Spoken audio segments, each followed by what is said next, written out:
ceci, nous, on va vraiment travailler avec principalement n égale à 2 ou n égale à 3 parfois. D'accord? Voilà. Voilà le contexte. Donc, on va faire des petits exemples et on va faire des dessins, bien entendu, explicatifs sur tout ça. Parce que l'idée, c'est de pouvoir représenter les fonctions et donc de comprendre un petit peu comment ça marche.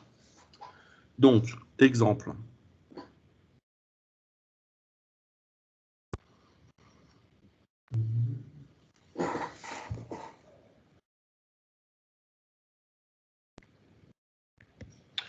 Donc, exemple, par exemple, on va faire un premier exemple, F. D, c'est un domaine. Hein. C'est un sous-ensemble, par exemple, de R2 ici. La valeur dans R. Donc, ici, on prend X et Y. Et on lui associe, par exemple, F de X, Y. Et ça fait... On fait varier X et on fait varier Y. Et on applique cette fonction. Et ça va donner, donc ça, c'est bien un réel. D'accord? Donc ça, c'est bien un élément de D qui est dans R2, donc c'est bien un vecteur, et ça, c'est bien un nombre réel, d'accord? Vous voyez ce que je veux dire? Ça fait bien un réel plus un produit de deux réels, ça fait bien un réel, il n'y a pas de problème. Et si on est dans R3, c'est le même process, le même procédé, sauf que on prend trois variables, enfin trois paramètres, trois composantes pour le vecteur. Donc là, on est dans R3, donc là, l'argument, c'est X, Y, Z. Par exemple, ici, je suis à valeur dans R. Ici, j'ai f de x, y, z. Et on peut très bien imaginer un petit programme informatique. On fait varier x, y, z dans un espace D. Et on applique la fonction, une procédure, qui permet de calculer pour chaque x, y ou z, la valeur de f de x, y, z. Donc, par exemple, ici, ils ont mis cette fonction. Pourquoi pas? Peu importe. D'accord? Avez-vous des questions déjà par rapport à ça? Vous pouvez remonter 10 secondes, s'il vous plaît? Ouais. J'arrive. Juste, du coup, le but du chapitre, ça va être... Enfin, ça va plus être de trouver X, mais ça va être de trouver X et Y, c'est ça? Alors, le but du chapitre, c'est tout simplement donc de comprendre déjà les représentations graphiques de certaines fonctions, d'accord, à plusieurs variables. Donc, on va voir ça juste après. Donc, si par exemple, on travaille avec n égale à 2, la surface associée sera donc, enfin, la courbe associée sera une surface, la représentation graphique sera une surface.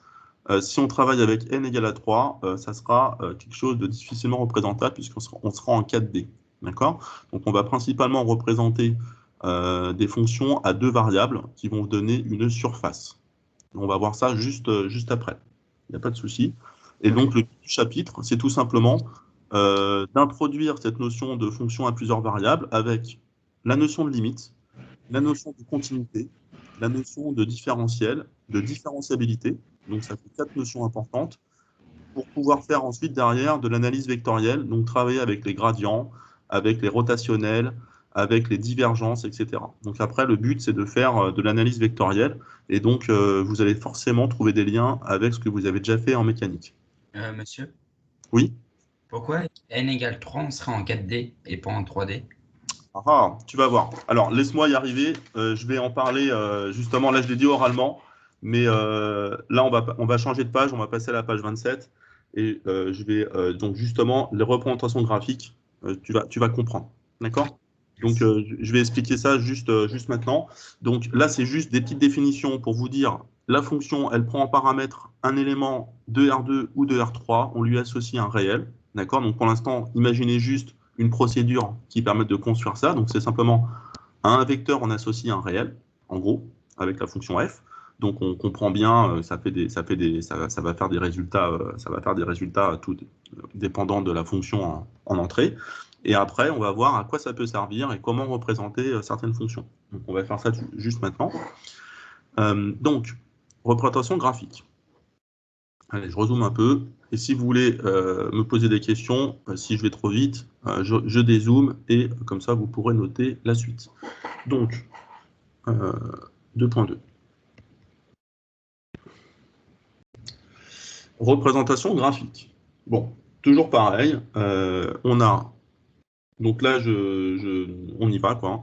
Donc, on va travailler avec 2.2.1, la définition déjà.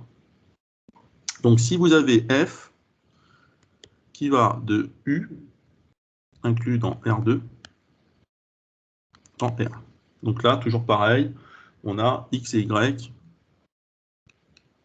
on associe f de x, y.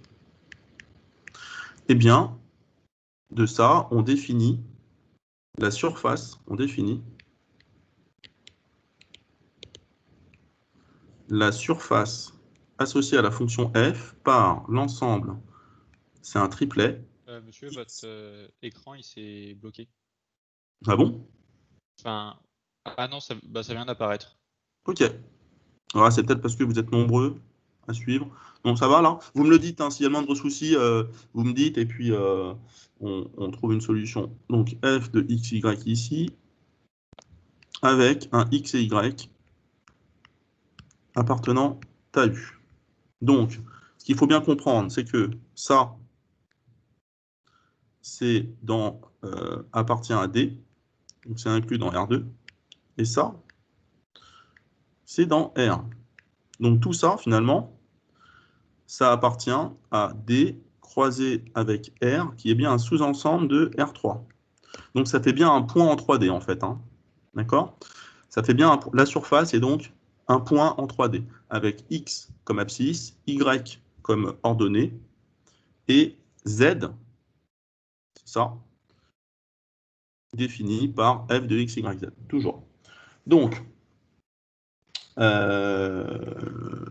moi, je le fais comme ça. Donc maintenant, je vais faire un exemple pour que vous compreniez un petit peu graphiquement ce qui se passe. Par exemple, allez, exemple, imaginez qu'on prenne U, enfin D, alors là, ils ont mis D maintenant. Non, alors ouais, pourquoi j'ai mis D, moi? Non, je vais laisser U plutôt. Je vais laisser U. Moi, je sais pas pourquoi j'ai mis D. Okay. Je vais laisser U. U. Ok. Donc, voilà. Donc, on va faire un petit exemple. Imaginez que U soit un intervalle AD croisé avec un autre intervalle CD. Donc, en cartésien. Donc, ça veut dire quoi, ça? Ça veut dire qu'on va faire un dessin, déjà. Alors, donc, je vais essayer de faire un dessin propre.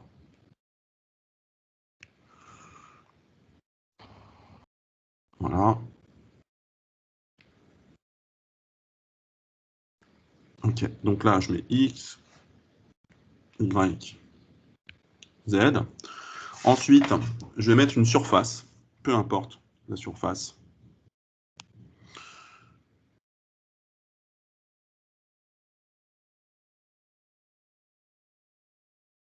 Voilà, ça c'est ma surface.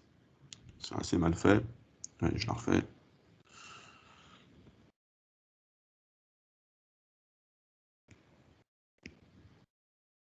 Voilà, ma surface, elle est là. Donc,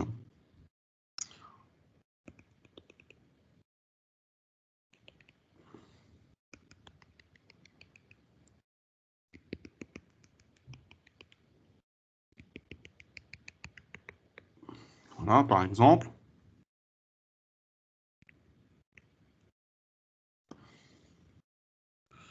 Allez, il faut que vous compreniez à fond ce truc-là. Hein. Y. Alors, ici, vous allez avoir votre domaine.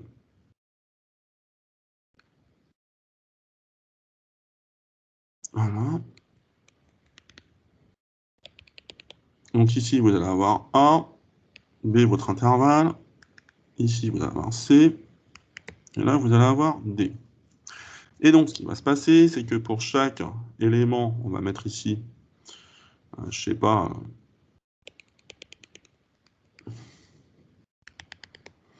X0, Y0, vous allez avoir une Monsieur, correspondance. on voit plus ce que vous écrivez. Qu'est-ce que tu dis? On voit pas ce que vous écrivez. Ouais, non, ça s'affiche pas pour l'instant. Ouais, ça refait... Ah, Ah bah, c'est revenu. vient de s'afficher. Ah ouais? Ouais, pendant 5 secondes, ça affiche pas ce que vous écrivez comme la dernière fois et ça revient après. Ah ouais. Donc, j'espère que ça va le faire.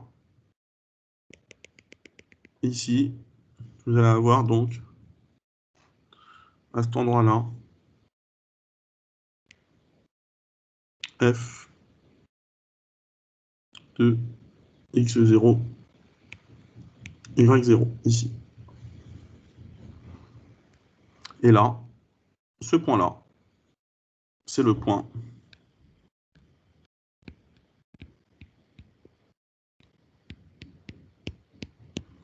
voilà. Donc, ça veut dire que si, par exemple, vous faites un échantillonnage comme ça de votre domaine, vous allez avoir, donc là j'ai fait 3, 3, vous allez avoir 1, 2, 3, 3. Et ça,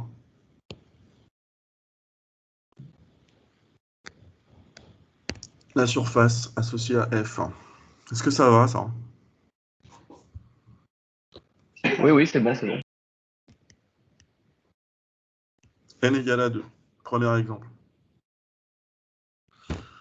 En cartésien. Donc du coup, on fait varier X et Y dans un domaine D. Donc ça, c'est pas D, c'est U, pardon. Hein, voilà.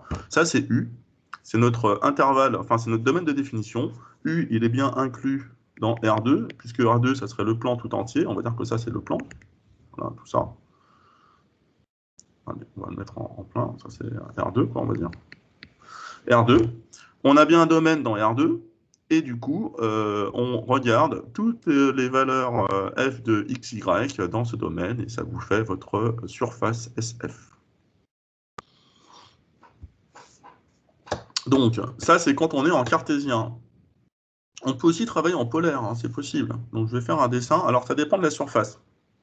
Quand on a un patch comme ça, quand on a une courbe définie par rapport à des bords, de cette manière où vous avez 4 bords. Du coup, si vous avez 4 bords sur votre surface, c'est assez sympa d'avoir un domaine cartésien, X et Y comme ça. Si maintenant vous avez plutôt une surface de révolution, du genre un paraboloïde, une demi-sphère, des choses comme ça, un ellipsoïde, une demi-ellipsoïde, là, il vaut mieux travailler en polaire. Donc, je vais faire un petit dessin avec du polaire pour bien comprendre le truc. Donc, j'espère que vous avez eu le temps de noter. Je vais donc faire... Excusez-moi, j'ai juste une question. C'est quoi le YF en bleu que vous avez marqué? Ça correspond à quoi? Ah, c'est pas YF, c'est SF, c'est un S en Ah, fait. ok, pardon. C'est la surface en fait. Ok, ok. C'est la surface qui est là en fait, au-dessus, qui est définie ici là. C'est la même. Puisque le point qui est là, tu vois, le point qui est là, c'est un point de la surface. C'est un point en 3D, puisqu'il va avoir un X0, Y0 et une cote. Ça marche, merci. Mais du coup, là, ce qu'on dit, c'est que la surface verte en haut, c'est la même que la surface verte en bas? Ah non, non, c'est pas ça qu'on dit. Ce qu'on dit, Non. c'est que tous les points de U, donc du domaine de définition qui est sur le plan OXY, tous ces points de U, ils vont avoir une image par F.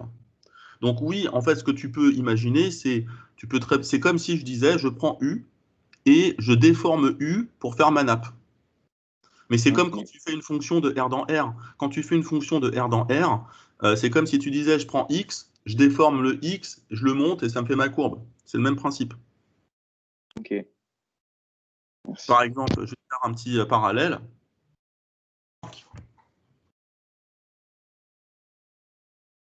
Si par exemple, vous travaillez avec une fonction qui va de U dans R, vous êtes d'accord que là, X associe F de X, Donc ça, c'est ce que vous connaissez. Ici, c'est pas du tout une surface, c'est une courbe. La courbe, c'est quoi? C'est la courbe représentative de la fonction x, f de x, avec un x dans u. Et ça, c'est quoi au final? On peut très bien imaginer, schlac, schlac. Ici, mon u, il est là. Donc j'ai A, B qui définissent U, et puis là, j'ai ma courbe.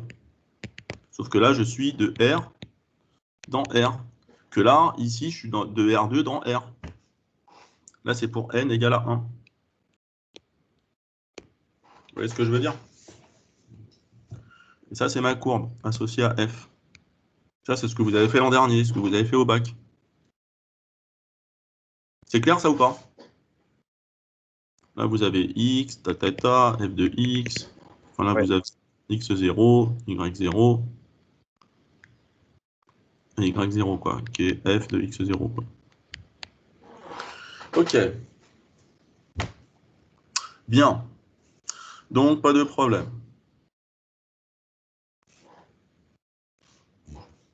On va pas mettre Y0 parce qu'il n'existe pas, je vais juste mettre F de X0 là. Okay. F de X0. Bien. Donc ça, c'est ce que vous connaissez. Monsieur, Oui. sur la figure juste au-dessus que vous avez faite, sur l'axe des Z, du coup, vu ce que vous avez fait là, vu que vous avez mis f de x0, c'est pas plutôt f de x0, y0, vu qu'on a les positions de x0 et y0 pour... Oui, tout à fait. En fait, là, on le voit pas, mais il y a un... Ouais, je suis d'accord. Là, c'est x0, bien entendu. J'ai écrit un peu vite. Ah, ok, merci. C'est bien sûr les deux. Hein. Il y a x0, y0. Hein, c'est forcément x0, y0 ici. Hein. Bien entendu. Bien. Du coup, ça, c'était juste une remarque par rapport à ce que vous connaissiez d'avant. Maintenant, je peux le faire aussi en... Ça, c'est en cartésien.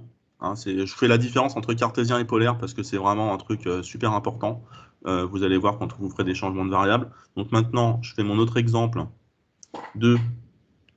en polaire. Par exemple, imaginez que votre domaine U soit un cercle de centre oméga et de rayon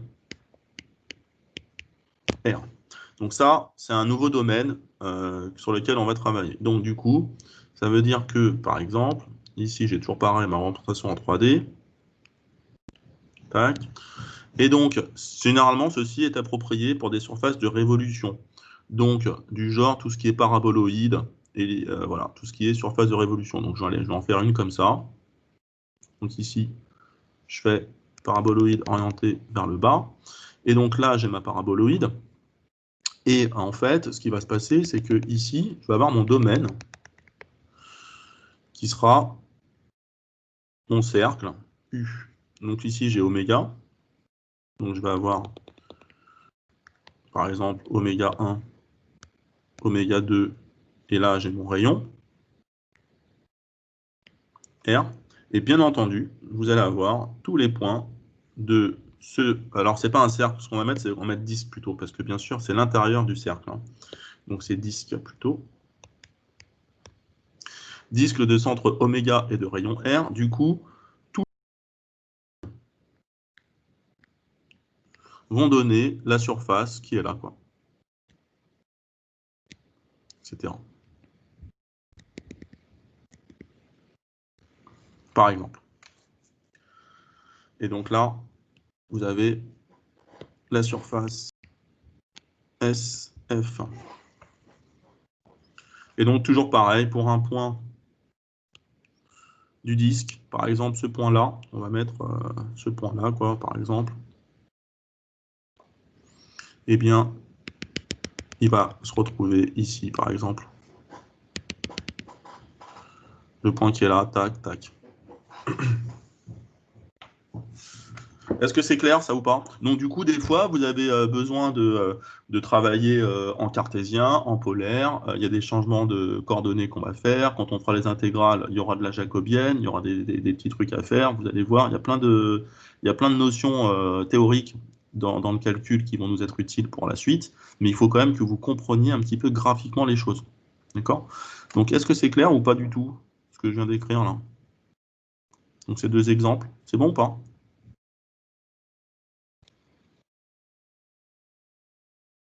Juste, vous avez mis le centre, c'est oméga. Enfin, sur la figure, c'était un R ou un oméga là? Ah, c'est un oméga. R, c'est en bleu. Et là, le petit point, là, c'est oméga. D'accord? Là, c'est oméga. Ok, merci. Voilà. Donc, par exemple, hein, c'est juste pour voir la différence. Donc là, vous avez en cartésien ce truc-là, en polaire comme ça. Enfin, tout dépend de la surface. Et donc, petit 3, si n égale à 3, eh bien, ça fait une surface ça fait SF. Oh là là, pas pratique. C'est quoi en fait? C'est l'ensemble des x, y, z, f de x, y, z pour des x, y, z dans U, qui est donc un domaine de R3. Et là, c'est compliqué à tracer parce que du coup, c'est comme si je disais, donc ça fait dans R4. Donc ça fait U croisé avec R, et ça, c'est inclus dans R4. Donc ça fait un point en 4D. Donc ça fera une surface en 4D, donc compliqué à tracer. D'accord, c'est bon ou pas ça? Bien. Donc courbe de niveau maintenant. Allez, définition suivante.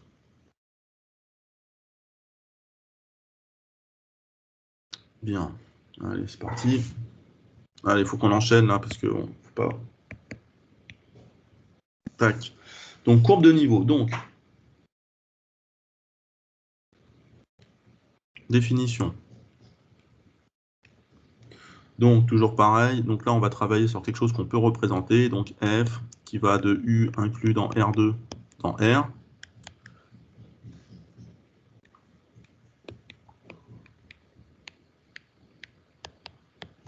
Donc courbe de niveau K. Donc c'est là, ça s'appelle NK. On l'appelle NK par exemple, et c'est l'ensemble des X, Y dans R2, tel que f de x, y soit égal à k. Alors R2, on va plutôt mettre U, puisque par rapport à notre définition ici de R, voilà, on va plutôt mettre U, c'est forcément inclus dans mon domaine, donc je vais mettre U ici par rapport à la définition de F. Voilà. Et donc ça, c'est une courbe, d'accord? Donc c'est inclus dans R2. C'est une courbe, hein, c'est l'ensemble des couples. Et donc, on va faire un petit exemple. Donc là, c'est une courbe. Hein. Donc exemple, schlack.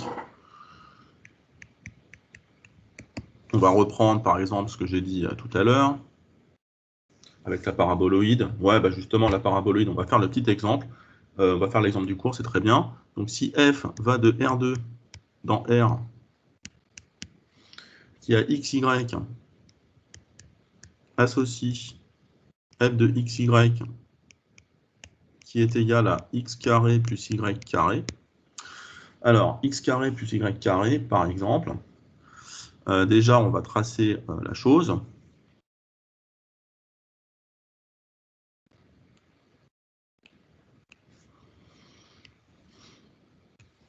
Voilà. Voilà. C'est beau, hein? Donc ça, c'est SF. OK. Et la courbe de niveau, du coup. Donc, on se met sur le niveau K, on a dit. Allez, on va mettre le niveau ici. Ici, j'ai mon plan de coupe.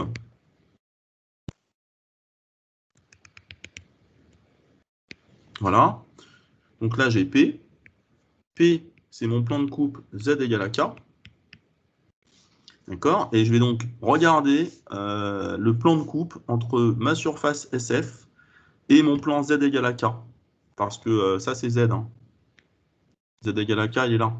Et donc, ça veut dire que au final, on va avoir... on a bien, finalement, le plan de coupe, il va déterminer ceci. Ouais, je vais le mettre en bleu, tiens. Voilà, c'est en bleu. Tac. Tac. Voilà. Voilà ma courbe de niveau. Donc ça, c'est NK. C'est toute la courbe qui est là. Et donc, en fait, ce qui va se passer, c'est qu'on va avoir, en réfléchissant un peu, on a x carré plus y carré égale à k. Ce qui signifie qu'on a bien x carré plus y carré est égal à racine de k au carré. Donc, en fait, NK, c'est un cercle de centre O de rayon racine de NK.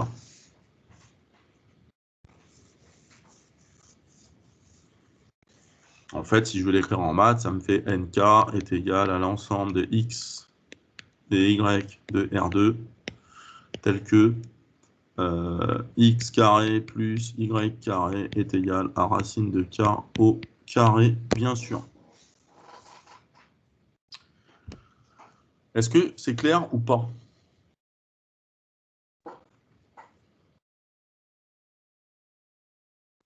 Juste, monsieur, c'est quoi dans le plan là? C'est l'angle P? Ah non, le P là, c'est le plan. Plan Ah, Z. ok. Parce qu'en fait, si tu veux, le F de XY, c'est le Z en fait, ça. C'est vu comme ton Z. XY, c'est l'abscisse. Le X, il est là, le Y, il est là. Et le F de XY, tu le mets en hauteur. Tu vois, c'est toujours pareil. C'est par rapport à ce qu'on a fait avant, regarde. C'est toujours pareil, tu vois, ici, là. XY en argument et le Z, ici, là. Le Z, c'est la cote, c'est la hauteur. Tu vois? Ok. Ouais. Donc, voilà, qu'est-ce que c'est que ça? Ah oui, c'était là. Ouais, c'était CF. D'accord? Donc ici, c'est la même chose. Donc ici, j'ai ma surface. Et j'ai coupé la surface au niveau K et ça me donne ma courbe de niveau. Et là, par contre, c'est une courbe. C'est pas une. C'est genre, c'est juste un bord. Enfin, c'est. Monsieur, Hmm. du coup, SF, c'est juste la surface qui est coupée dans le cône, enfin, la figure. En fait, SF, c'est, ça fait une surface. Ça fait pas un volume. En fait, si vous voulez, c'est pas plein à l'intérieur. Ah, d'accord, mais du coup, vous pouvez assurer SF. Si j'assure SF, d'accord, si tu veux. En fait, assurer SF, ça fait juste des trucs comme ça, en fait. Hein.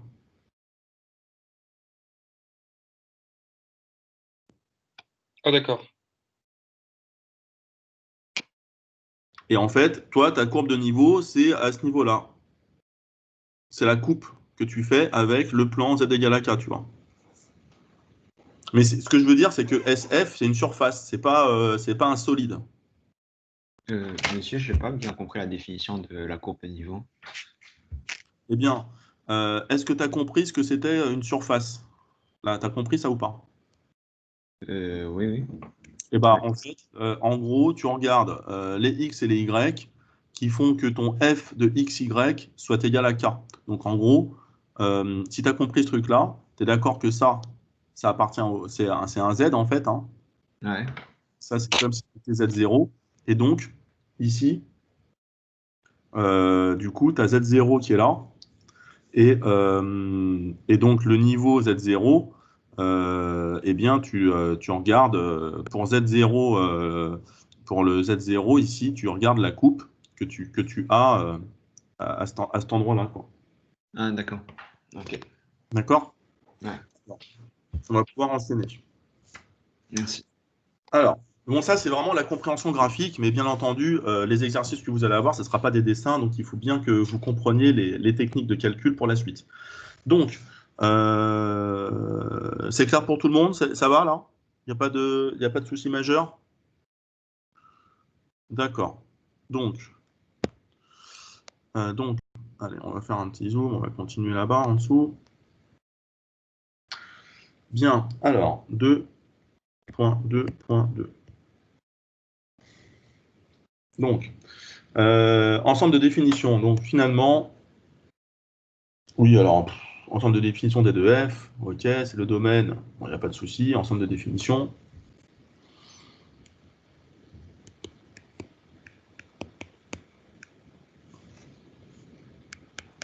On va mettre Rn, tiens.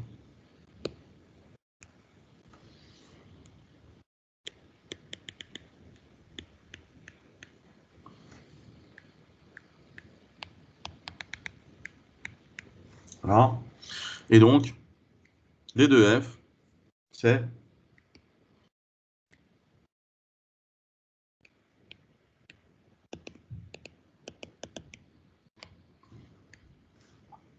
en fait, c'est les éléments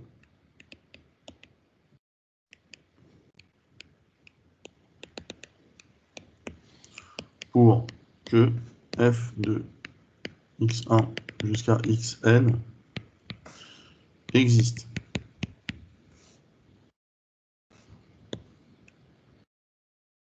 Donc, c'est les éléments de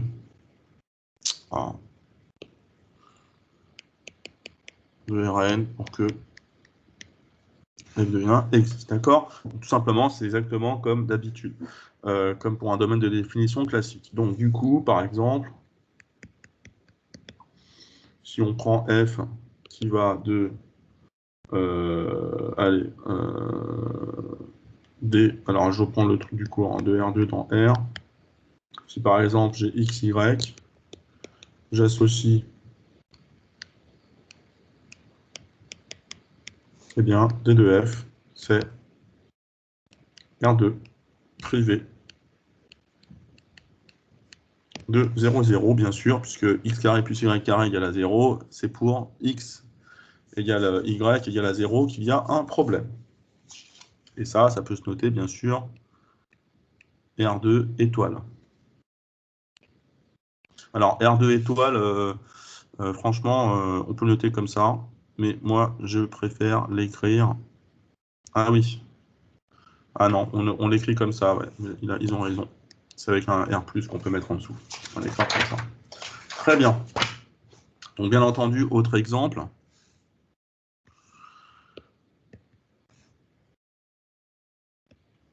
Si vous avez, par exemple, f qui va de D inclus dans R3, dans R...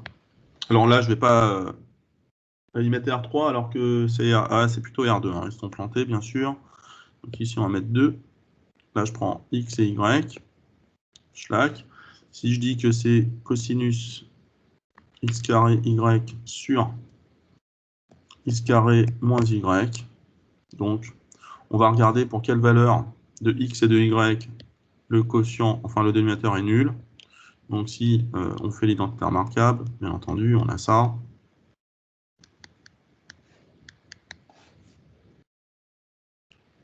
Équivalent à dire que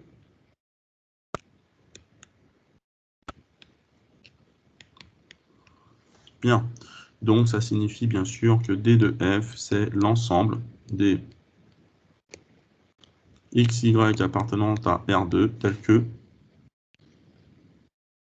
Ah oui, bah, on va l'écrire comme eux. Alors, moi j'aurais fait x différent de y et x différent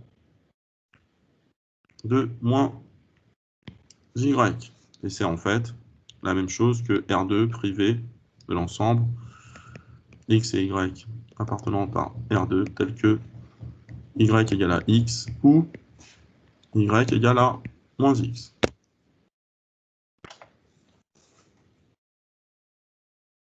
C'est pareil. Donc le domaine, je sais pas, on peut dire que, je sais pas, c'est R2 privé des bisectrices. Donc si on le fait comme ça c'est y égale à x. Ça c'est y égale à moins x. Ça c'est pour la représentation dans le plan. Ou sinon, si on le fait comme ça, donc voilà, en 3D, ça ferait ça.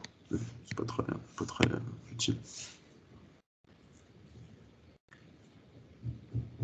Donc ouais, ça c'est y égale à x.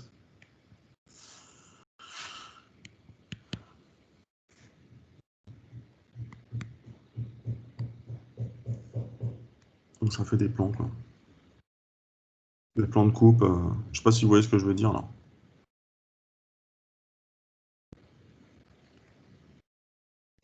Oh là là. C'est pas pratique, là, je la refais. Là.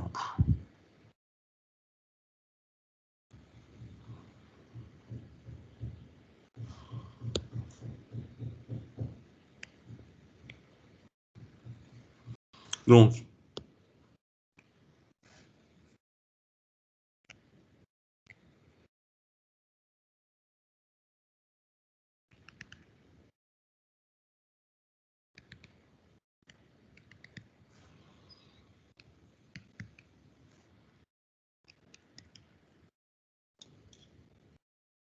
bien sûr, il faut priver l'espace de ces deux plans. Parce qu'ils n'auront jamais de hauteur, ils n'auront jamais de Z en fait. Donc en fait, domaine de définition, bah, on prive X et Y, et en fait la surface, c'est comme si c'était une surface coupée, ça ferait une surface en 4 parties, quoi, si on fait le dessin. Vous voyez ou pas? Ok. Ouais. À peu près, quoi. Alors, la notion de limite. Messieurs, excusez-moi, est-ce que vous pouvez remonter juste un tout petit peu au début de 2.2, juste prendre une capture d'écran, parce que j'ai pas tout noté. Voilà. Monsieur, là, pour le 2, c'est pas normalement D inclus dans R3 pour X, Y de... Non, ils sont plantés parce qu'il n'y a pas le Z. C'est bon, merci. Ah, ok, d'accord. Ouais, il n'y a pas de Z, en fait. Donc, du coup, c'est bien R2, en fait. Ils ont mis le 3, mais c'est 2. D'accord? Ok. Donc, on va pouvoir enchaîner. Alors, oh là, il y a un camion qui passe, là. Donc, les limites. Ah ouais, alors ça va être... Là, ça commence. Les dégâts commencent. Alors, les limites. Ok, donc, vous connaissez la notion de limite vue l'année prochaine. Enfin, l'année prochaine, l'année dernière. Alors, on y va. F, toujours pareil. Alors là, en plus, ils font la limite dans le cas général. Donc, on se met dans Rn, hop, à valeur dans R. Donc, du coup, X, Y, Z, X1, Xn, schlac, F de X1, Xn. On va regarder, on fixe un A est égal à A1 jusqu'à AN, un élément de Rn. Allez, de Rn. Et donc, on se pose la question, limite, quand grand X, alors ils mettent grand X, ouais, on pose ça et on pose grand X égale, allez, sinon c'est trop lourd à écrire. La limite quand grand X tend vers A, de f de grand X égale à L, signifie la superbe définition qui suit, regardez, c'est magnifique. Quel que soit epsilon plus grand que 0, il existe un delta plus grand que 0, tel que, quel que soit x appartenant à U, si, alors ils mettent 0, d'accord, s'ils veulent, la norme du vecteur x moins a plus petit que delta implique que la valeur absolue, puisque c'est la norme réelle, moins L plus petit que epsilon. Donc ça, c'est la notion de limite que vous avez déjà rencontrée l'an dernier. La seule différence, c'est que ici, c'est plus une valeur absolue, c'est une norme, puisqu'on travaille avec des vecteurs. Et donc, ce truc-là, généralement, on utilise la norme euclidienne. Ce qu'il faut savoir, c'est que la norme, il y en a plein de normes. Mais bon, on ne va pas rentrer trop dans les détails. On va utiliser la norme usuelle, d'accord, dite norme euclidienne. Et donc, la norme euclidienne, c'est ça.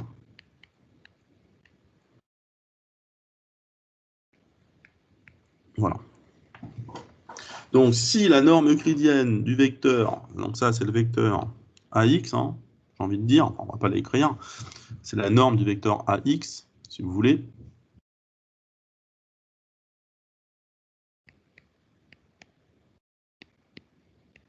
Si la norme du vecteur AX est plus petite que delta, alors, et qui implique que f de grand X moins L en valeur absolue plus petit que epsilon, alors on aura ceci.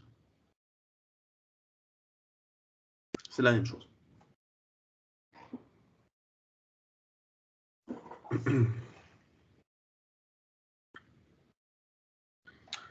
Ok. Alors du coup, pour R2, ça marche nickel. Pour n égale à 2. Donc pour n égale à 2, du coup, limite quand x et y tendent vers A1, A2 de f de x, y égale à L, eh bien, c'est la même chose que de dire, quel que soit epsilon plus petit que 0, enfin plus grand que 0, il existe un fabuleux delta plus grand que 0, tel que, quel que soit x et y appartenant à U, la norme de x moins y, donc ça fait la norme euclidienne. Voilà. Donc x moins a au carré plus y moins, ah non, c'est a1, a2 au carré plus petit que delta implique f de x, y moins f de a1, non, moins L, c'est pas la continuité, plus petit que epsilon.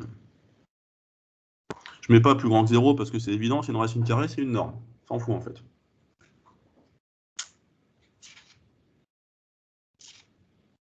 C'est bon ça ou pas?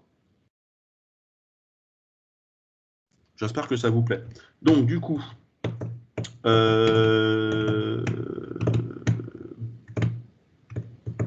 va faire des exemples. Mais en fait, les exemples, c'est surtout les coordonnées polaires qu'il faut comprendre.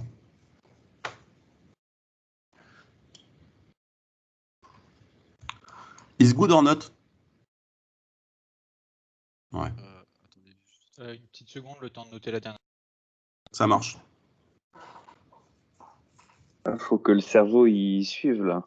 Ah bah ouais, non mais en plus on en est qu'au début, hein. Parce que si tu regardes la suite du cours, quand on commence à attaquer les matrices jacobiennes et tout, là, ça, la différenciabilité, c'est... voilà quoi. Non mais c'est des notions théoriques, malheureusement, qui sont un petit peu abstraites. C'est pour ça que il faut bien que vous compreniez déjà ce que c'est qu'une surface, hein, la surface qu'on a fait au-dessus, là, tout ça, là. Des petites choses comme ça, parce qu'après, au niveau des limites, c'est exactement pareil. C'est-à-dire que là, comme on travaille de R2 dans R, par exemple, eh ben, on va se rapprocher. C'est comme si on travaille dans R2, donc on se rapproche en norme d'un point A1, A2, et on regarde sa limite derrière. Vous voyez ce que je veux dire? Donc, la notion de limite, dans ces cas-là, elle est directement associée à la norme du vecteur qui permet d'approcher, qui permet que le point X se rapproche de A. Ça veut dire en gros, si le point X se rapproche infiniment près de A, d'accord, eh bien, la distance entre f de x et L doit être plus petite qu'un certain epsilon, aussi petit soit-il. Donc en gros, ça veut dire que la fonction, eh bien, elle varie peu au voisinage d'un point si l'abscisse, enfin si le point en question varie sur un intervalle petit. En fait, il n'y a pas explosion de la surface, exactement comme l'année dernière, quoi. Mais bon, franchement, cette notion-là, c'est pas, je pense pas que vous aurez des exercices là-dessus. Là, on fait la limite genre d'un vecteur, en gros. Bah, en fait, c'est simplement le point x, parce que x c'est un point ou un vecteur, si tu veux, mais si x se rapproche très près du point A, c'est ça que ça veut dire, parce que du coup, tu l'as encadré entre 0 et delta, alors f de x sera très proche de L. Ok. Et donc, ça veut dire que tu converges vers L. Tu vois? Ouais. En gros, c'est comme pour la définition de R dans R, sauf que là, on est en mode dimension plus grande, quoi. Donc, c'est écrit en dessous. Bon, franchement, on va pas le faire. On va pas trop faire d'exercice là-dessus. Donc, les limites. Donc, par exemple,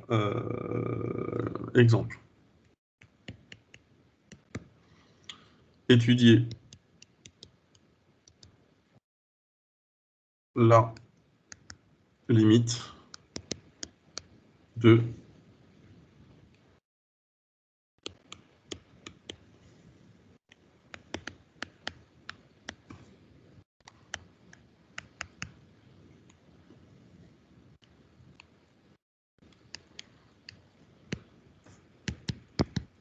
En 0, 0. Donc, là, elle n'existe pas, la limite. Donc, on peut faire des tests. Donc, du coup, par exemple, si on fait f de 0y, on fixe x égale à 0 et on laisse le y. Qu'est-ce qu'on a? On a bien y sur y cube. Ça fait 1 sur y. Et 1 sur y, on peut dire que la limite, quand y tend vers 0 de f de 0y est égale à, alors c'est 1 sur y carré, pardon, ça fait plus l'infini. Ensuite, on fixe l'autre variable, par exemple. Donc ici, on va mettre x et 0. Donc si on fixe x 0, ça nous fait sinus de 2x moins 2x sur x cube. Là, on va faire un DL. Ça me permet de vous rappeler un peu comment on procède avec les DL. Je sais que sinus de u, en mode DL, donc ça fait u moins u cube sur 3 factoriel plus petit o de u cube. Donc du coup, si je fais avec 2x, ça me fait sinus de 2x moins 2x cube sur 6 plus petit o de x3. Hein, puisque bien sûr, le 2 n'intervient pas dans le petit o. C'est pas très... voilà, on s'en fout. Donc du coup, la constante, on s'en fout dans le petit o. Et donc, ça veut dire que f de x0, c'est quoi? Je réinjecte mon dl là-dedans, ça me fait 2x moins, donc 8 sur 6 x cube moins 2x plus petit o de x cube sur x3. Et donc, ça nous fait quoi, ça? Schlag, schlag. Voilà, ça me fait moins 4 tiers de x cube plus petit o de x cube sur x cube. Et donc, ça, c'est équivalent à moins 4 tiers. Donc, on comprend que limite, quand x tend vers 0, de f de x0 est égal à moins 4 tiers, qui est différent de la limite, quand y tend vers 0, de 0y qui est égal à plus l'infini. Donc, il n'y a pas de limite.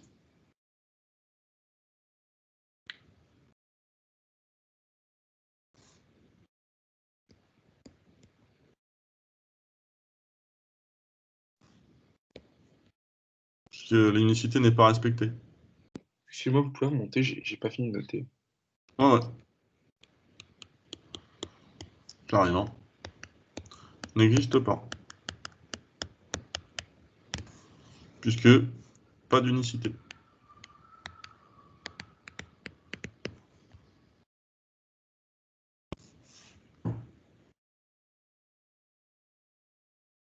Ouais, je crois qu'il rame un peu l'ordi, c'est pour ça que... Enfin, je sais pas, c'est bizarre.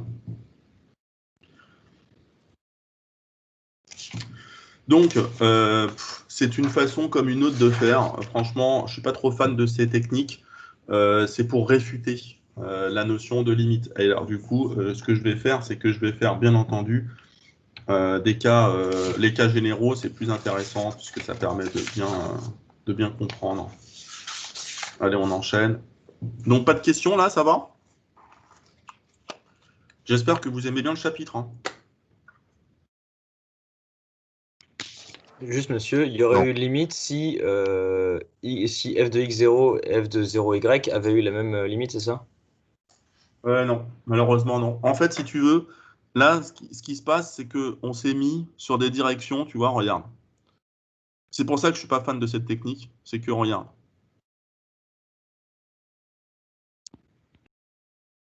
En fait, on s'est mis sur quelle direction, là? On a pris 0x. 0x, donc en fait, là, c'est 0, on regarde en 0. Et donc, on a convergé par là, on a pris ces directions-là. Mais on n'a pas du tout regardé les éléments qui sont là.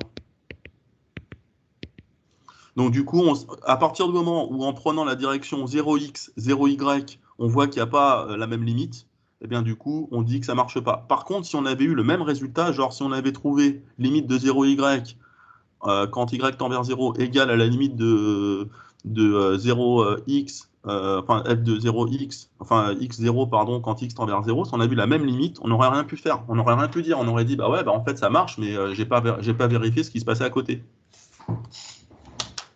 Je sais pas si tu vois ce que je veux dire. D'accord. Ouais, mais alors, donc, dans ça ce sert à cas, quoi, là quand est-ce que Eh ben, XY justement. peut avoir une limite? Et bah justement, c'est pour ça que je vais pas trop faire. Jamais, du coup. Non, mais en fait, regarde, il y a un critère de limite, on va passer en polaire, et là, ça va être vite fait. Là, je vais l'écrire, en fait. Je vais écrire ce qui se passe. Mais du coup, ce truc-là, ça sert juste à démontrer qu'une limite n'existe pas. Voilà. En fait, c'est comme si je disais... Mais pas à montrer qu'il y a une limite qui existe, du coup. Voilà, exactement, tu as tout compris. Donc, en fait, alors, on va l'écrire, remarque. Pour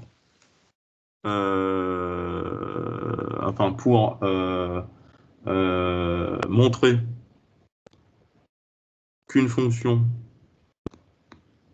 n'a pas de limite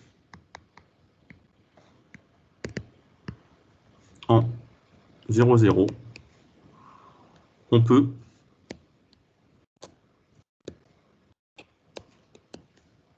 utiliser des... C'est uniquement pour 0, 0 ? Oui, alors quand c'est pour autre chose, il faut faire une translation. En fait, si tu veux, quand c'est pour autre chose, on prend une autre trajectoire. Mais généralement, c'est en 0, 0. Et si c'est pas en 0, 0, on peut faire un changement de repère et se ramener à 0, 0 en faisant une translation, tu vois. Donc, si c'est pas en 0, 0, genre si c'est en 1, 2, eh ben, ce qu'on peut faire, c'est qu'on fait x moins 1, on dit u, une nouvelle variable, égale à x moins 1, y égale y moins 2, ce qui fait qu'on se ramène à 0, 0 et on fait le même truc. Donc, c'est pas un problème. Ok.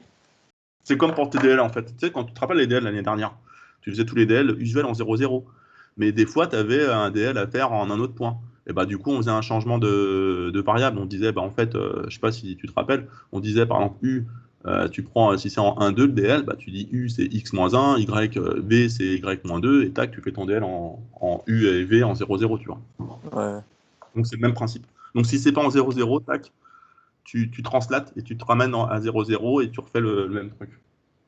Et Monsieur, donc, vous pouvez relire la remarque, s'il vous plaît, j'arrive pas à lire. bah, pourtant, c'est très bien écrit. Hein. Pour montrer qu'une fonction n'a pas de limite en 0, 0, on peut utiliser des trajectoires classiques, genre 0y, x0, xx et x moins x. X moins x.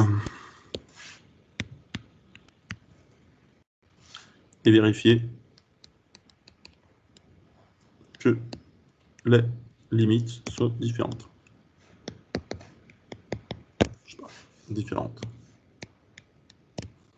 Ça va ou pas? Et il n'y a pas aussi YY, Y moins Y et tout? En fait, y, c'est pareil qu'xx. Hein. Et c'est quoi la trajectoire XX? C'est quoi? Bah, c'est la première bisectrice du plan, là. Qu'est-ce que tu me fais, là? Regarde. XX, c'est quoi? Bah, en fait, regarde. On se remet comme ça. Si là, j'ai X, Y, tac. Ça, c'est Y égale à X, tu vois. Donc ça, c'est XX. Ah oui. Et genre, l'autre, c'est comme ça. Voilà, c'est mal fait parce que c'est en... Voilà, là, c'est X moins X. Enfin, c'est moins X... Enfin, c'est quoi? C'est Y égale à moins X. Ouais, c'est X moins X. C'est les bisectrices, en fait. Et donc là, ça veut dire qu'on va rapprocher 0 par ces trajectoires classiques. Mais du coup, il y a 0,0 aussi. Hein. Ouais, mais 0,0, c'est justement là où tu vas regarder. Ok. Là où c'est pas défini. 0,0. Voilà. Donc, méthode générale, parce que ça, franchement, ça me saoule, en fait, les trucs trop particuliers. C'est bien pour comprendre. Méthode générale. Et donc, c'est la fin de la page 29. On utilise les coordonnées polaires. Donc, il y a tout un tas d'exemples, 7 et 8 que je ne fais pas, que je vous laisserai faire, que je laisserai un petit peu chez vous les faire, enfin les lire. Donc, pour les coordonnées polaires, donc, en fait, ce qui se passe, c'est que limite de f de x, y, quand x et y tendent vers 0, 0, c'est égal. Si je dis que x c'est r cos θ, y c'est r sin θ, que je prends un rayon positif et un θ appartenant à 0,2 pi, genre, voilà, un changement polaire classique, c'est la même chose que limite, quand mon rayon tend vers 0, de f de r cosinus θ, r sinus θ, quoi. Voilà. Et ça, généralement, ça permet de simplifier un petit peu plus le travail. Pourquoi? Parce que de deux variables x et y, je me ramène à une limite à faire juste en r qui tend vers 0, avec un θ fixé. Et là, cette fois, c'est pour trouver la limite. C'est pas pour montrer comment. Ouais, mais c'est pour trouver la limite. Mais alors, du coup, après, une fois que tu trouves une limite, du coup, c'est bon. Si tu trouves une limite, tu dis, voilà, c'est la limite calculée, ça peut être l'infini, si c'est l'infini. Non, mais tout à l'heure, on trouvait des limites, mais c'était pour montrer que ça marchait pas, ou je sais pas quoi. Alors que là, pour le coup, c'est pour trouver. Là, exactement, là, c'est pour calculer. Là, c'est vraiment pour faire le calcul. Pour faire le calcul de la limite.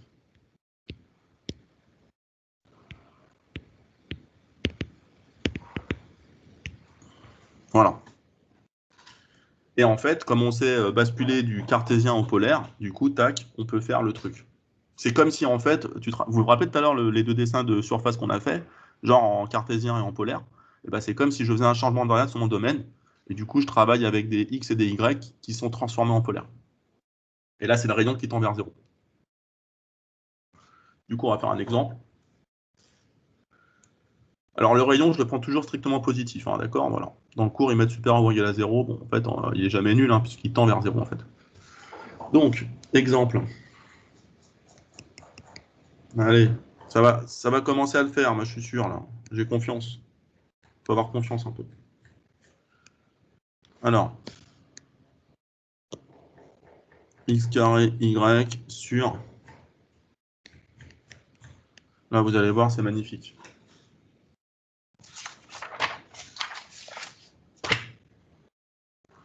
En polaire, c'est tranquille, ça. Ça se fait, mais pépère. Donc, on fait f, donc on prend r un positif, on prend un θ appartenant à 0,2 pi, voilà. On calcule f de r cos θ, r sin θ. Qu'on y va, on remplace r carré, cos carré, r sin θ sur r carré, cos carré θ plus sin carré θ, schlac.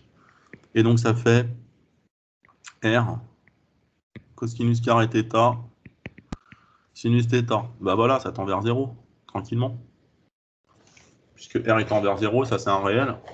Ça c'est un nombre réel, quoi. Ça appartient même à... Allez, moins 1, 1. Donc du coup, on peut dire que la valeur absolue de r cos θ, r sin θ est plus petite ou égale à r. Voilà. Et r il tend vers 0 quand r tend vers 0. Donc,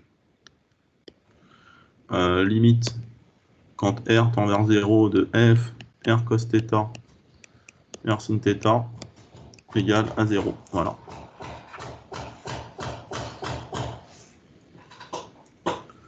Conclusion. Limite quand x et y tendent vers 0, 0 de f de x, y égale à 0. Voilà. Donc moi, je vous conseille de bien retenir ça, en fait. Parce que le reste, franchement, c'est les cas particuliers. Ça ne m'intéresse pas des masses.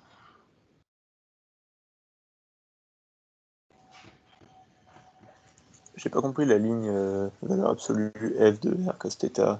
C'est vraiment, tu vois, parce qu'en fait, du coup, comme ton cos carré θ fois ton sin θ, il est compris entre moins 1 et 1, la valeur absolue de tout ça, c'est plus petit que 1, quoi. Okay. Ah oui, ok, d'accord. Et donc, du coup, ça veut dire que t'es pas obligé d'écrire la valeur absolue ici, hein. tu peux faire directement, bah, en fait, c'est quoi? C'est une fonction bornée multipliée par une fonction qui tend vers 0. Donc, théorème d'encadrement, tac, ça tend vers 0, tu vois. Ok. Donc ça, c'est les théorèmes classiques. Alors bien sûr, ce qu'il faut bien comprendre, c'est là, on travaille avec des dimensions plus grandes. On travaille avec des dimensions 2, 3, voire plus. Mais tous les théorèmes que vous connaissez sur les fonctions réelles, etc., sur les limites, etc., elles s'appliquent également. Et donc l'idée, c'est on a plusieurs variables, mais on essaie de se ramener à une fonction qui va dépendre enfin, à une limite qui va dépendre d'une variable, tu vois. Parce que là, le truc, c'est que on fait tendre x et y vers 0, ça fait deux variables qui tendent vers 0. Mais avec les coordonnées polaires, on n'en a plus qu'une, c'est r. Et ça, c'est pas mal, parce que du coup, on travaille avec en fait une fonction qui va dépendre d'un r qui va varier et d'un θ fixe quelconque. Le θ, il est quelconque, le r, il tend vers 0, et on se ramène donc à des choses qu'on peut maîtriser avec les théorèmes généraux de première année. Donc encadrement, développement limité, j'aurais très bien pu faire aussi un développement limité par rapport à R, qui tend vers 0, bon là ça sert à rien bien sûr, mais dans l'absolu je peux le faire aussi, etc. D'accord? Donc là l'idée c'est de transformer la fonction des deux variables en une fonction qui dépend de R et de θ, sachant que c'est le R qui tendra vers 0 puisque c'est le rayon en fait. Oui. Et ça marche du coup si on a trois paramètres pour n égale 3 ou ça marche que dans le cas de... Non, mais 3 paramètres, ça marche, mais en sphérique. Donc là, tu fais un changement sphérique. Ah, ok. Tu passes par les coordonnées sphériques qui vont dépendre d'un R et de deux angles, c'est θ et phi, comme en physique. Tu fixes ton θ et ton phi entre 0 et pi, enfin voilà, entre 0 et pi et 0,2 pi, pour ton phi et ton θ, et tu fais tendre ton R, pareil. Voilà. Donc ça marche aussi avec des coordonnées sphériques pour f de x, y, z, en fait, au final. C'est bon pour tout le monde?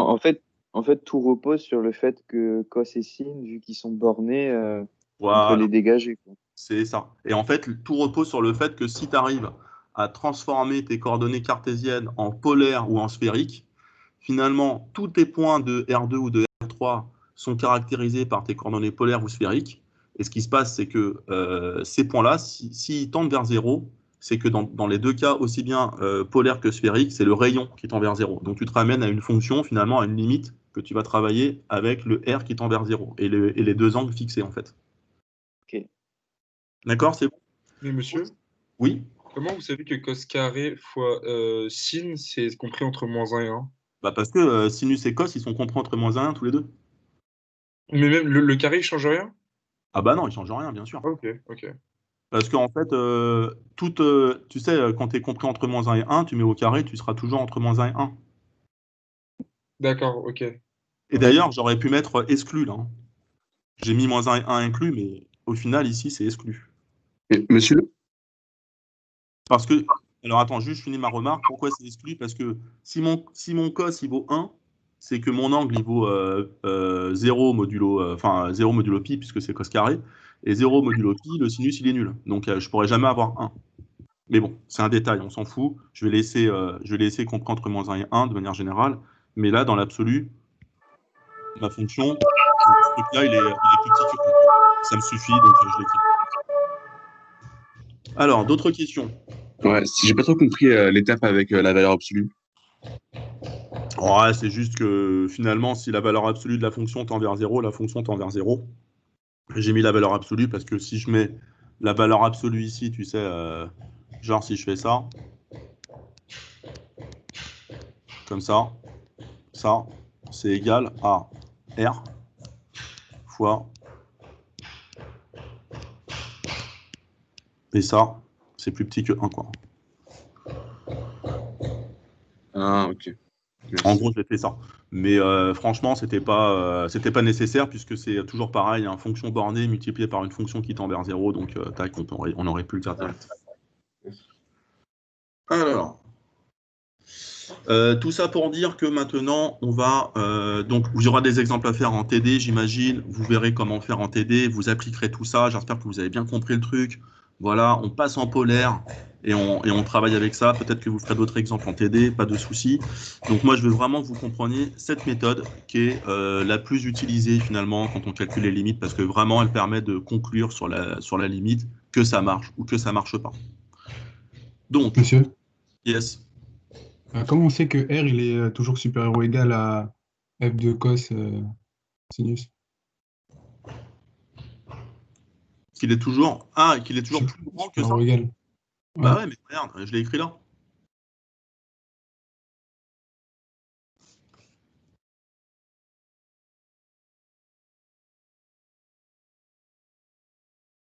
La fonction, elle est égale à R fois cos carré fois sin θ. Et en valeur absolue, du coup, la partie cosinus sinus est plus petite que 1, donc c'est plus petit que valeur absolue de R, mais R est positif, donc il tend vers 0, voilà. Pourquoi il tend vers 0? Bah parce qu'on fait la limite en 0. Ouais, mais c'est X et Y qui Mais vont vers regarde. 0. Bah oui, mais regarde, ok. Regarde. Ici, j'ai X, Y. Je prends un point quelconque, hein. J'ai mon X et mon Y, t'es d'accord? J'ai un point ici. Et bah ce point-là, bah, il est défini par un θ et un rayon. Donc ce point ok. S, qui est de coordonnées X et Y, c'est aussi X, c'est R cos θ, et Y, c'est R sin θ, tu vois. Tout ça pour dire que n'importe quel point du plan, de coordonnées X, Y en cartésien, il se traduit en polaire par R cos θ, R sin θ. Donc tu remplaces X et Y par les coordonnées polaires, et du coup, si ton point M, il doit tendre vers 0, lui, il tend vers 0, 0, il est là. Hein.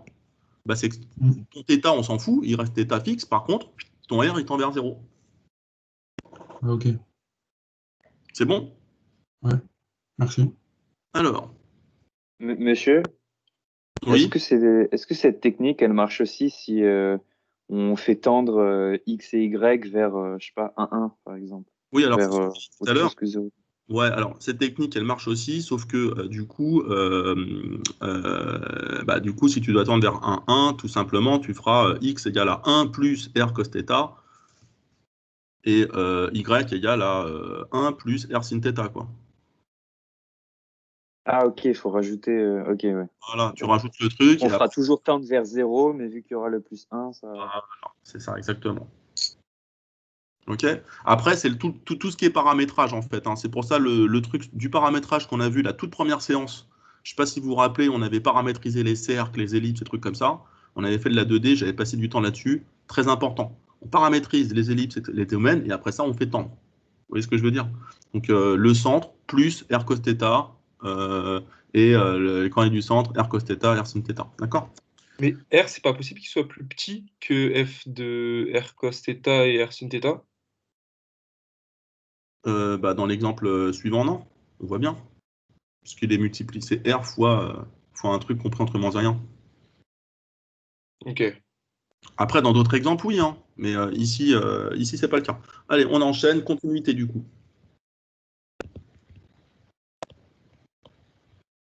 Alors, la continuité, on va utiliser la notion de limite pour le faire. Vous savez quoi? Je vais mettre ça de l'autre côté. Ça, je l'enlève. Ok. Donc, je vais me mettre là-bas, là, parce que j'ai pas envie d'écrire trop bas tout le temps. Alors, j'en étais où, là? Attends, il y a trop de maths, là. Qu'est-ce qu'on a fait, là? Ok. Bien. Bien. Ok, donc, on va se mettre là, on va zoomer un peu, pour pas que ça rame trop. Ok, donc, pardon, hein, j'espère que vous n'avez pas trop mal à la tête avec ce que je suis en train de faire. Donc, 2.3, continuité du coup. Allez, il faut vraiment qu'on arrive. Allez, il faut vraiment qu'on arrive jusqu'à la différentielle, c'est vraiment super important. Donc, continuité, f d inclus dans R2. Alors, dans R, allez, on enchaîne, il reste une petite demi-heure. Ok. Donc, toujours pareil. X, Y, associe F. F est continu en A. Si et seulement si la limite quand X et Y tendent vers A1, A2 de F de X, Y est égale à F de A1, A2. Donc en gros, la limite doit être égale à l'image du point. Et F est continu sur le domaine D, si et seulement si, alors, attendez, je vais fermer la fenêtre.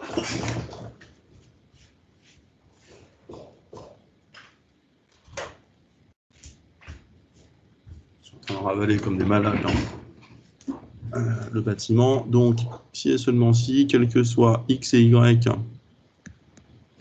appartenant à D, F est continu en X et Y, en tout point du domaine.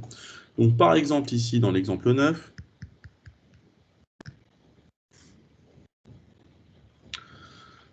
du coup, on a une fonction qu'on va définir sur R2, bien sûr, R2 à valeur dans R, donc je la réécris. On associe. Donc, soit on lui associe cette chose,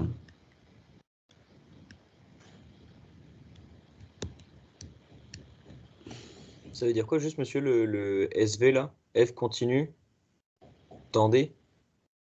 Ah, c'est pas SV, c'est sûr, ouais, j'ai mal écrit. Ok. Sûr.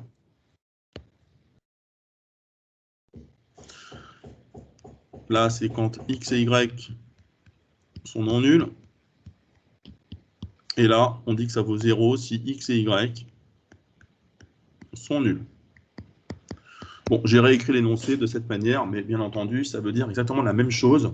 Là, c'est F que ce qu'il est écrit dans l'énoncé. Donc, moi, je l'ai réécrit comme ça, juste pour que vous voyez qu'on peut l'écrire aussi de cette manière.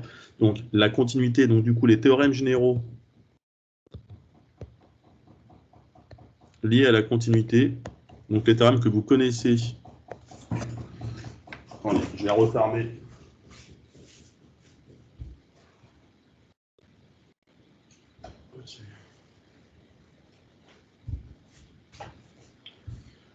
Excusez-moi, donc théorèmes généraux liés à la continuité.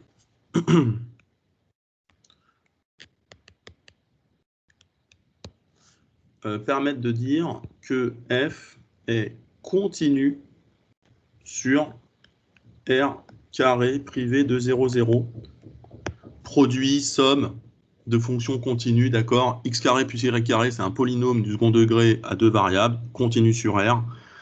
Le sinus, il est continu sur R. Et le quotient 1 sur X carré plus Y carré, bah, du coup, il n'est pas défini en 0, 0, mais sinon, il est défini partout. Donc, du coup, par rapport à tous les théorèmes généraux liés à la continuité, on est donc continu sur R carré étoile. Donc, il faut travailler sur 0, 0 pour voir un peu ce qui se passe. Donc, en 0, 0, on va utiliser donc, nos critères. Donc, moi, ce que je vous propose là-dessus, par exemple, on peut faire le critère polaire qu'on a vu tout à l'heure. Donc, toujours pareil, on écrit f de x, y. Donc ici, on balance du polaire. Par exemple, ici, r carré facteur de cos carré plus sin carré θ fois sinus de l'inverse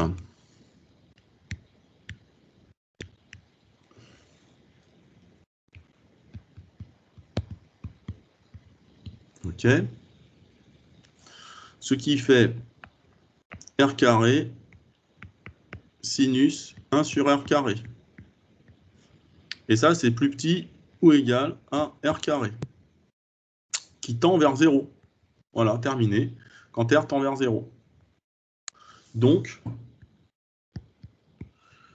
f de xy tend vers 0 quand x et y tendent vers 0, 0. Ainsi, on peut dire que c'est continu sur R tout entier. Du coup, f est continu en 0, 0. Conclusion, f est continu sur R carré tout entier, puisqu'on a dit qu'il était continu sur R carré privé de 0, 0, mais aussi continu en 0, 0, ce qui fait qu'il est continu partout. On enchaîne. Alors là, on va commencer les choses sérieuses. Les dérivées partielles, les gradients et les différentiels. Ça fait 3 notions. En 20 minutes, ça va être juste, mais allez, on est obligé. On est obligé de faire ça. Alors, pour être bien. Donc là, c'est exactement pareil que tout à l'heure. Vous avez compris, on a remplacé x, y par l'économie polaire, et hop, et on a enchaîné. Donc, dérivée partielle. Allez, les choses sympas commencent. 2.4. Donc, dérivée partielle, c'est tout simplement une... Monsieur, vous avez dit quoi après f continue en 0,0? Conclusion. Ok, merci. C'est une généralisation du nombre dérivé. Ok. Donc, nombre dérivé, vous connaissez. Généralisation du nombre dérivé, on va tout de suite voir ce que ça signifie. Donc, imaginez que vous ayez une fonction f qui va de u, inclus dans Rn, dans R. Donc, bien entendu, ici, vous avez n variables, tac, f de x1 jusqu'à xn. Si par exemple, si la limite quand h tend vers 0 de f, alors accrochez-vous, hein, cette notion, bon, on l'a définie ensemble, mais franchement, dans les exercices en pratique, on n'utilise pas ce truc-là. Donc on l'écrit quand même, mais vous allez voir qu'en pratique, normalement, il n'y a pas de souci, on ne le fait pas.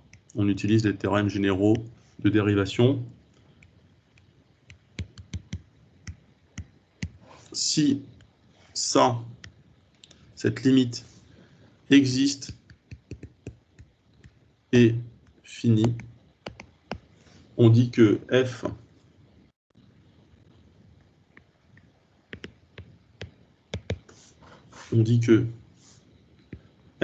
admet une dérivée partielle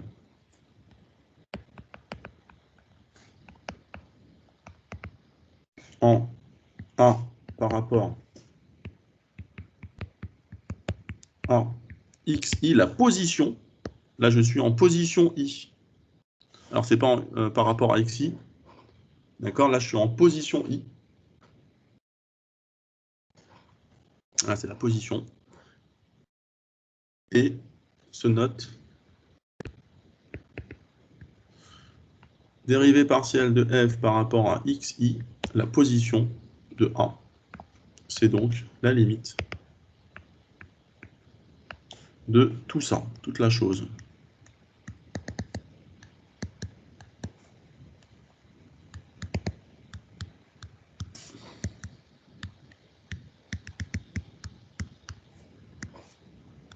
Voilà. Et donc, ce truc-là, je vais faire une remarque pour bien vous montrer. Vous avez mis quoi? Juste c'est h tend vers quoi? Juste en dessous de limite de 0. Okay. Et donc, remarque, si vous avez une fonction de R dans R, eh bien, on dit que f est dérivable si et seulement si en A, qui appartient à R, si et seulement si f de A plus H moins f de A sur H admet... Monsieur, on voit plus ce que vous écrivez. Une limite. Alors, j'ai pas du tout entendu la question. Votre écran, il a freeze.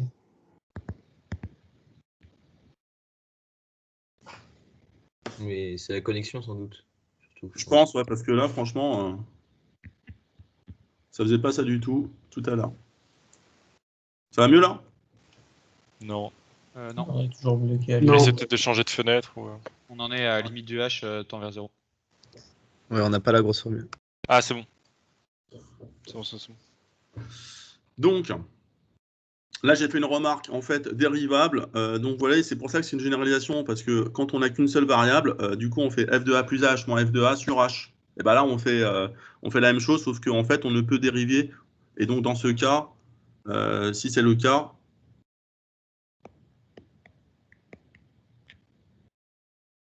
on a f' de a égale à la limite, quand h tend vers 0, de f de a plus h moins f de a sur h. Sauf que quand on a plusieurs variables, on ne peut pas dériver directement la fonction.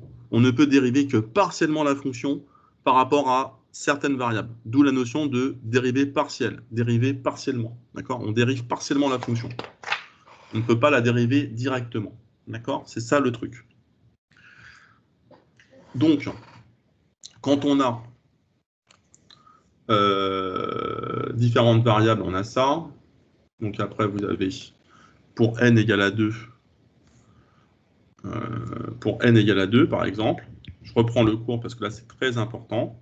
Si par exemple, vous avez fonction... Ouais, ça va?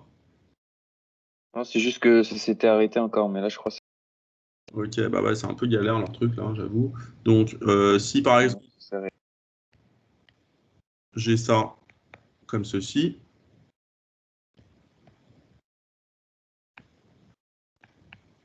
voilà. Oula, qu'est-ce que c'est que ce truc? Si je regarde d de f sur dx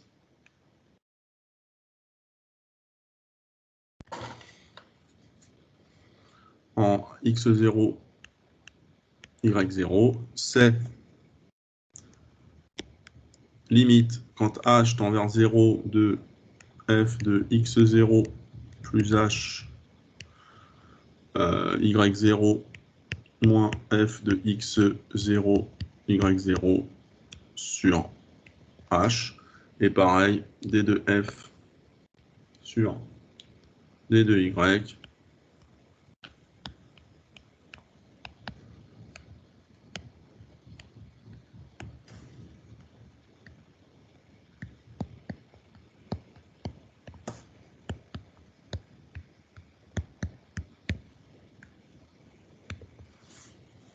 Ok, alors j'ai pris le même h parce que en fait finalement ça importe peu puisqu'il tend vers 0, on peut l'appeler h ou k, peu importe. Alors en pratique, on n'utilise pas du tout ce que je viens d'expliquer. Je l'ai défini parce que dans le cours ça y figure, il faut quand même comprendre. Mais en pratique, justement, quand on dérive des fonctions, c'est très simple. C'est comme quand on dérive des fonctions normales d'une variable. Donc si on a plusieurs variables, tout simplement, eh bien, on fixe. Alors, je vais expliquer. Qu'est-ce que ça rame? C'est vrai que tout à l'heure, ça ne ramait pas comme ça. Donc, en pratique,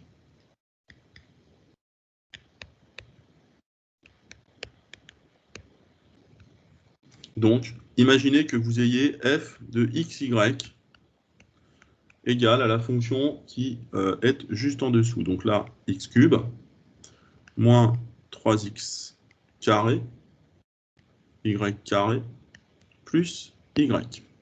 On a ça. Si je veux dériver f par rapport à x,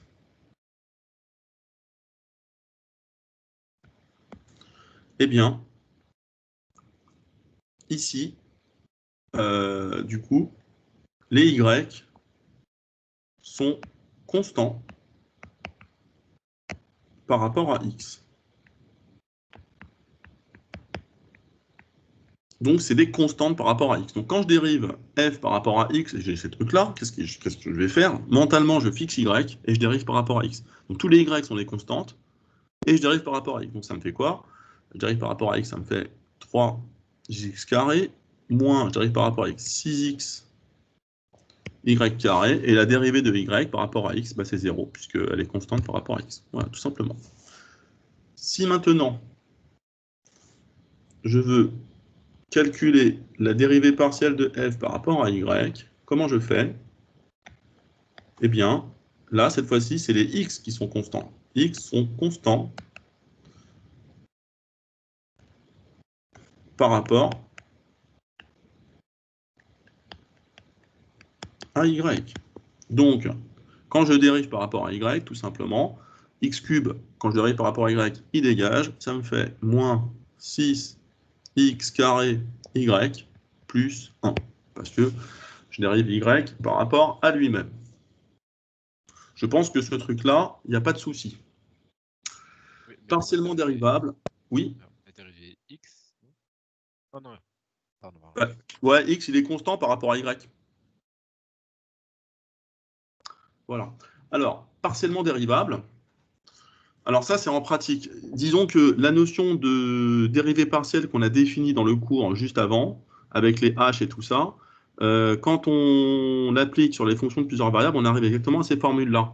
Mais on ne fait pas les démonstrations, voilà. Mais ce qu'il faut bien comprendre, c'est que toutes les dérivations découlent du nombre dérivé, en fait. Hein. Donc c'est toujours pareil.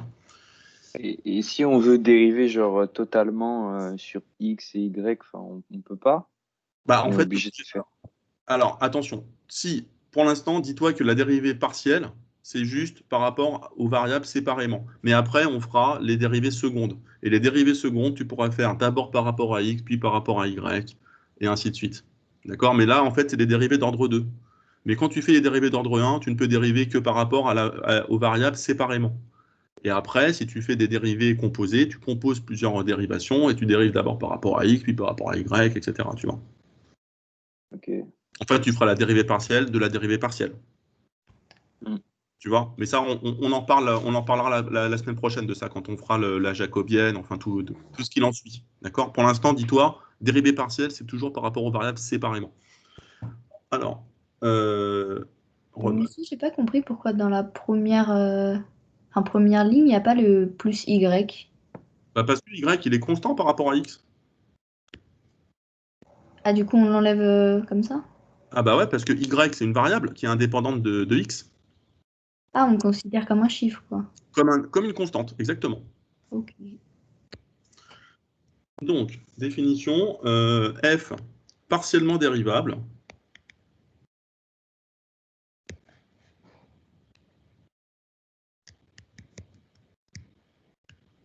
En A, si et seulement si, toutes les dérivées partielles de f existent en A. C'est juste le mot partiellement dérivable. Allez, vite. La suite, dernière Et là, du page. coup, dans l'exemple juste au-dessus, A, c'est quoi? Ah bah là, A, si tu veux, c'est un nombre quelconque. Là, j'ai mis X et Y. Mais là, en fait, si tu veux, j'ai fait la dérivée directe. Mais si tu veux dériver en A, bah, tu remplaces X et Y par les valeurs de A qui seraient A1, A2, par exemple. C'est comme quand tu dis la fonction est dérivable en 2. Ah, d'accord, ok. La fonction est dérivable en 2, donc tu dérives d'abord par rapport à X. Hop, ça te fait f' de X. Et ensuite, tu remplaces X par les valeurs. Et donc là, pour la question qui est là, je ne me suis même pas posé la question, puisque en fait, ici, c'est un polynôme. Un polynôme est dérivable partout. Donc j'ai dérivé directement, tu vois. Mais sinon, s'il fallait dériver la fonction en 1, 2, j'aurais remplacé à la fin, tu vois, x et y par 1 et 2. Donc, la notion de gradient, très important. Allez. Bon, si on déborde de 5 minutes, vous m'en voulez pas, il faut que je veux vraiment qu'on soit au même niveau par rapport à l'autre groupe. Donc il n'y a pas de souci. On va juste peut-être, je ne vais pas parler de différenciabilité, mais il faut absolument qu'on définisse une chose. Donc, gradient, très important. Donc, soit f, une fonction donc, qui va de u inclus dans Rn à valeur dans R, telle que f soit partiellement dérivable. Eh bien, on définit le gradient de f en A par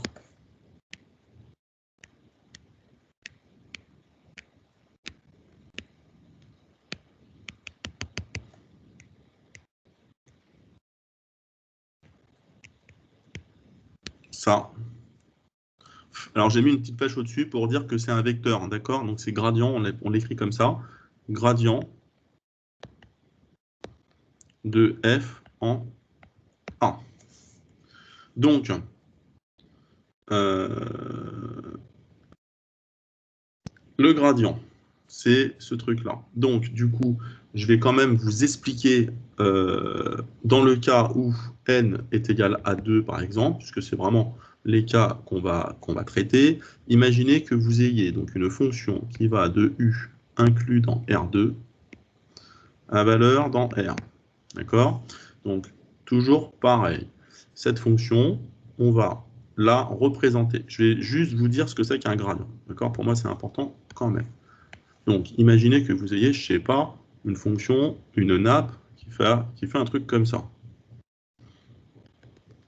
Oh, qu'est-ce que c'est que ce truc? Pourquoi il m'a... Alors, je le refais.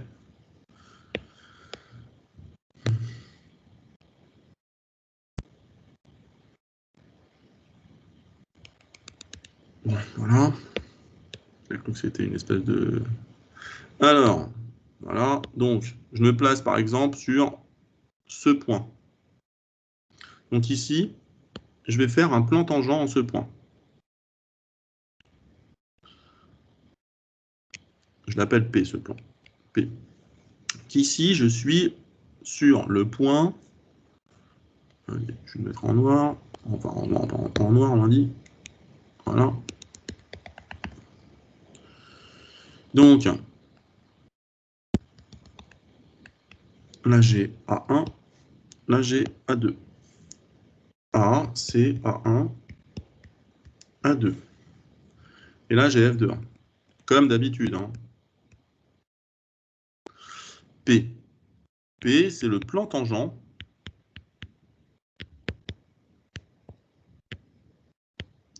A, SF en A, F de A. SF étant ceci. Le gradient, c'est le vecteur qui sera orthogonal à ce plan, en ce point.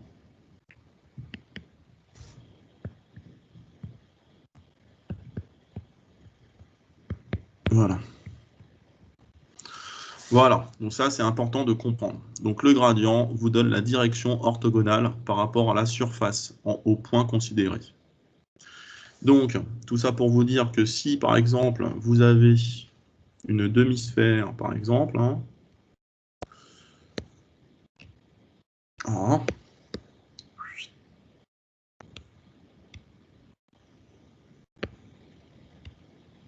voilà. En fait, c'est mon, je crois que c'est moi qui fait bugger le truc. On a trop écrit, on a fait trop de maths. Autre exemple, par exemple, si par exemple vous avez une demi-sphère, comme ça, eh bien les gradients, le champ de gradient, c'est le champ de tous les vecteurs qui sont orthogonaux. Voilà, ils sont tous là. Orthogonaux, quoi. Ça va ou pas, là, ce que je raconte? Je vous entends plus. Vous m'entendez ou pas?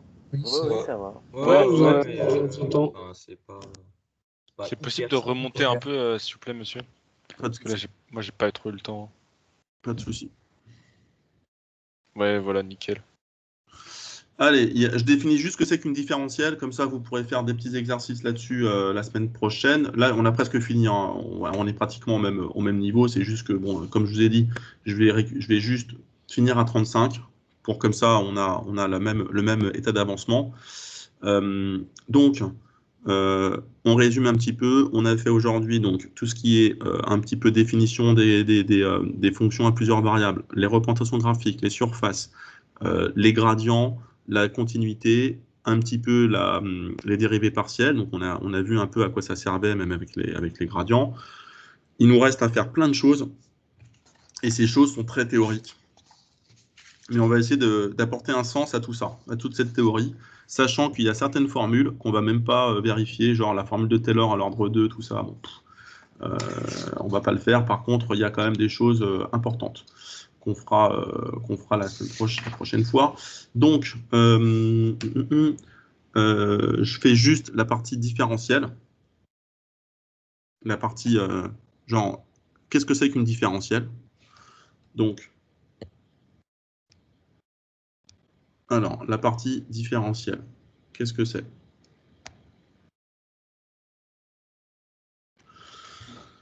Toujours pareil. Donc on a f,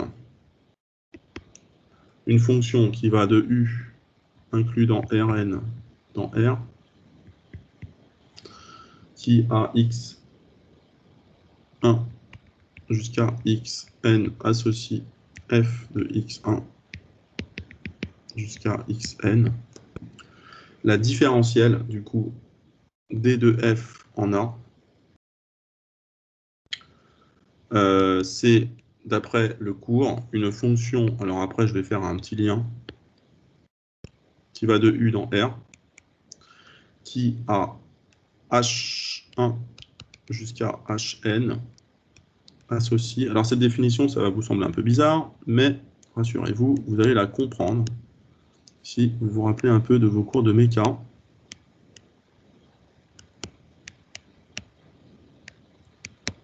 Voilà. Ça, c'est la différentielle de f en A.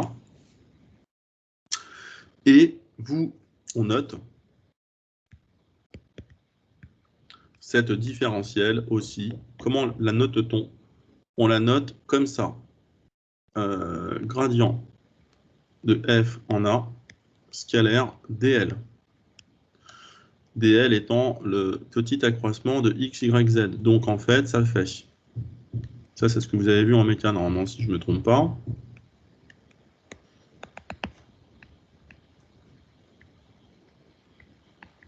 Voilà mes dérivées partielles. Scalaire.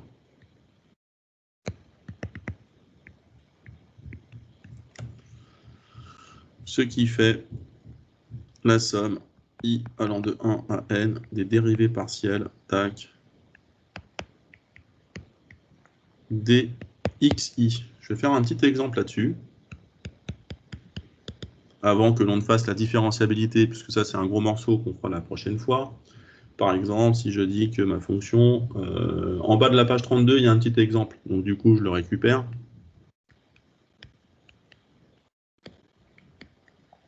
Voilà, eh bien, la différentielle de f en xy, c'est dérivée partielle de f dx xy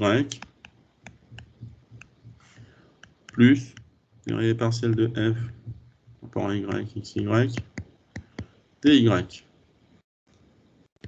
si je dérive partiellement f en x, ça me fait 2x. 2x dx plus 2y dy. Voilà. Tout simplement.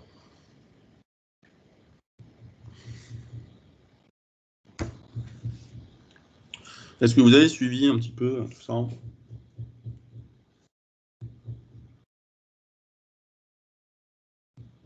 Ouais, on note. Ouais. On note, mais ça va vite quand même. Principe, galère. Ouais, c'est vrai que ça va un peu vite. Alors, le truc, c'est que je suis obligé d'aller un peu vite. La semaine prochaine, il y a encore 10 pages de cours là-dessus. C'est énorme. Du coup, il y a certaines choses que je ne vais pas trop faire, du genre tout ce qui est formule de Taylor à l'ordre 2, je ne vois pas trop l'intérêt, je ne vais pas donner ça. Par contre, matrice jacobienne, dérivées partielles successives, les composés, tout ça, on va faire un point là-dessus, bien sûr, très important. Et je regarde un petit peu la suite. Ce qui vous est super important aussi, c'est il y a les changements de coordonnées, les champs de vecteurs. Voilà, champ de vecteurs, champ de scalaire. Voilà, ça c'est important aussi. Donc on fera bien sûr, on fera bien sûr les applications sur tout ce qui est rotationnel. Ouais, on passera du temps sur tout ce qui est rotationnel, divergence, etc. Ouais. Les 4 dernières pages sont très importantes. Mais sinon, monsieur, il n'y a pas moyen que vous enregistriez ce que vous avez écrit là, histoire de nous l'envoyer, parce que personnellement, il y a plein d'endroits où j'ai pas trop eu le temps d'écrire et tout. Enfin, c'est pas grave si vous pouvez pas, mais si vous trouvez une solution et que vous pouviez nous l'envoyer. Ouais, bah en fait, le truc, c'est que c'est un peu plus pratique. C'est ce que je vais faire. Faut juste que je vois avec le CE, là, je suis pas encore passé dans les locaux, mais il va falloir que je regarde un petit peu pour poster. Sinon, est-ce que j'ai accès à vos mails ou je sais pas quoi? Vous pouvez pas me donner juste un mail, comme ça je vous l'envoie, au pire. Sinon, vous pouvez l'envoyer sur la conversation de Teams, non?